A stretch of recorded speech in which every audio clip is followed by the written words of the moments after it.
In this video, I'm gonna go over the 5 steps to overcoming a porn addiction. Now, why am I the expert to teach you on this topic? Well, for me, I struggled with a porn addiction for 15 years. And no matter how hard I tried, I could only ever stop for a couple of days or maybe a week at most. And that's because I was using a terrible strategy. I was relying on willpower to overcome this. Now, willpower is an important part of the process, but if that's your strategy in trying to beat this, well, that's absolutely not going to work. I am so excited to share these 5 steps with you because once I implemented these, it wasn't only easy, but I just couldn't believe that I struggled with this for so long, and I wish I knew these so much sooner. So I'm so excited to share these with you.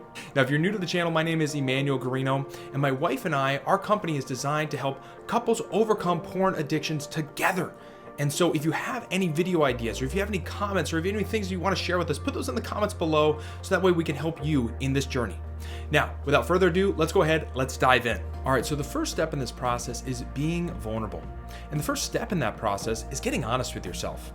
The fact that you're watching a video right now titled How to Quit Porn is a sign enough that you got a problem.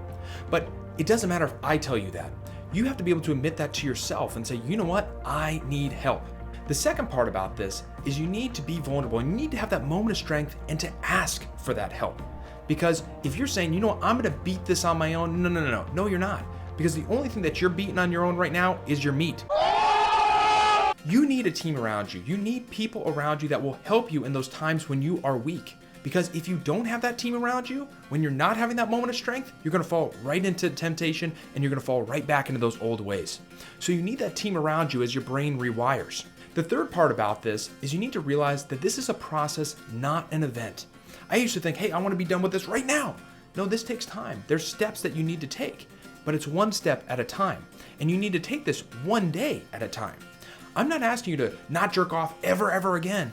I'm just saying today, make a commitment that today, you're not going to jerk off and you're not going to watch porn for just today. Let tomorrow worry about itself, but today you say, no, I'm not doing it right now. All right, so now step 2. It's about cleaning house. And the first part of that is you got to get rid of the obvious access points. Now, one of the best ways to do that is with a software called Covenant Eyes. What it does is it blocks access to bad websites, but it also sends an accountability report to a person of your choosing so they can see what websites you've been to and to make sure that you're not looking at things that you shouldn't be looking at. So this is an incredibly important thing in the process because if you think about it, think about someone trying to get off of alcohol. You wouldn't have that person work in the bar, live in the bar, and have a flask in their pocket at all times. With you trying to get off porn, you have porn in your pocket. You have dopamine on demand. So one of the very first things that you got to do is you got to get rid of those obvious access points. Now, the second part of this is you got to discover and block the workarounds. So what do I mean by that? Well, the second we blocked my phone from being able to look at porn and my computer to be able to look at porn, all of a sudden my brain went to work and it said, how else can I find the cheese? And it said, well, I got an old Game Boy and I got an old laptop and I started to find these other ways to look at porn. So what you have to do in that part of the process is start handing those over to your accountability partner and saying, hey, I didn't think about this one. It wasn't so obvious, but now I found this. And can you put the blocking software on this, or can you just take this away so that way I'm not tempted by it? So you got to figure out what those things are and you got to get those handled as well. The third part of it is you got to remove the triggers from your day-to-day life. So for me, a couple of those triggers were Instagram and YouTube. Now on Instagram, what would happen is I jump on, I'm looking at my friends, what's going on, what's happening, and all of a sudden I'm on the explore page, I'm looking at one thing, and then all of a sudden I'm looking at thirst traps. That was not a recipe for success. I went to my wife and I said, you know what? I love Instagram, but I don't want to have unlimited access to it because all of a sudden my mind starts to wander and I'm looking at stuff I shouldn't. So what we did was we put on a 5-minute time limit on Instagram that I can look at. And so that way I'm not tempted to go to that explore page or start looking at things I shouldn't. But in addition, if I need more time on Instagram, I can go to her and say, hey, can you unlock my phone so I can look at Instagram, but I can only look at it when I'm next to her. So that eliminates that temptation. Another thing that we did was with YouTube, when I was working out, I'd put on a basketball game, I'd be watching something, and all of a sudden I would be watching, top 10 bathing suits of 2018, and my mind was going to places it absolutely shouldn't. So what we instituted was the burst through the doors method. So while I was working out, at any moment, my wife might burst through the doors and say, hey, what are you watching? What's going on? And it would retrain my brain not to look at those bad things that I could be looking up. Now let's go over step number 3. Understanding the problem. The first part of this is understanding addiction. Have you ever asked yourself, why are some people addicted to things and other people aren't? Well, what is addiction? Addiction is a pain reliever that is formed into a chronic habit.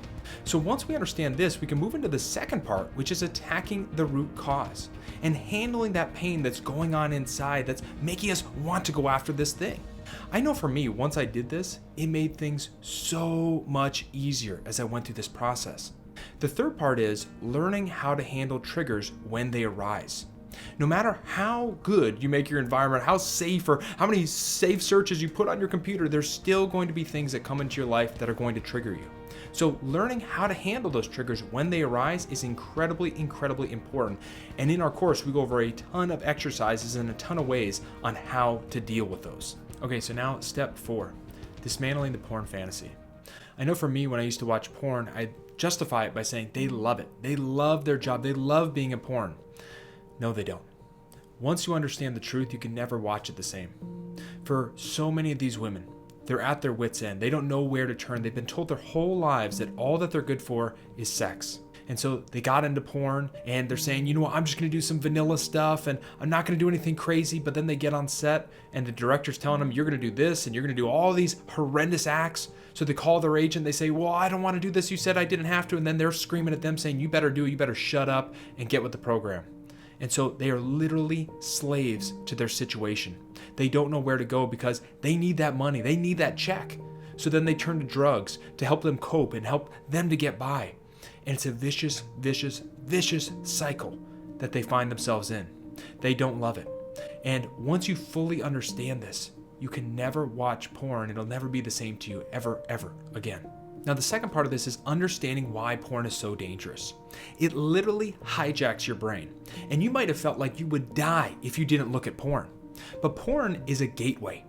At first, we all start watching vanilla stuff. And then it gets a little bit more extreme, a little bit more, and maybe you're watching a MILF with a bunch of guys. But for other people, they're watching younger and younger women. And then all of a sudden, they're watching underage pornography. And then all of a sudden, that can't even do it for them. They start seeking out those fantasies in real life. The child pornography industry is a $3 billion industry. We can literally save lives by standing up to this problem and saying, no, this is not an okay thing. Now, the last step of this process is relearning the purpose of sex.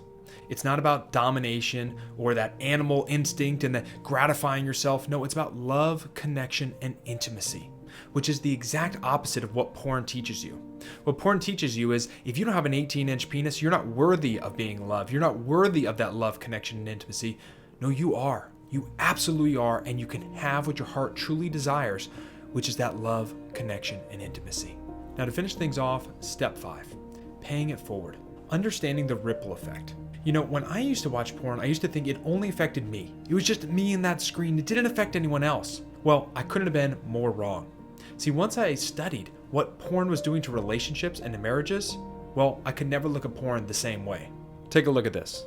During a meeting of the American Academy of Matrimonial Lawyers in 2002, lawyers were surveyed and they claimed that an obsessive interest in internet porn was a significant factor in 56% of their divorce cases the prior year. Now, not only is that incredibly sad, but I want you to think about the children of those broken marriages and how that affects them.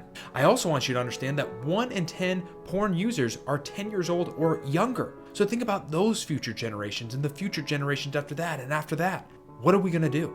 Well, we need to speak up. We need to stand up and we need to do what's right. So the power of speaking up. See, right now, science is finally catching up to what we've already known for a long time, which is that porn is terrible for our brains. And it's very similar to smoking in the olden days. See, back then we didn't know how bad smoking was.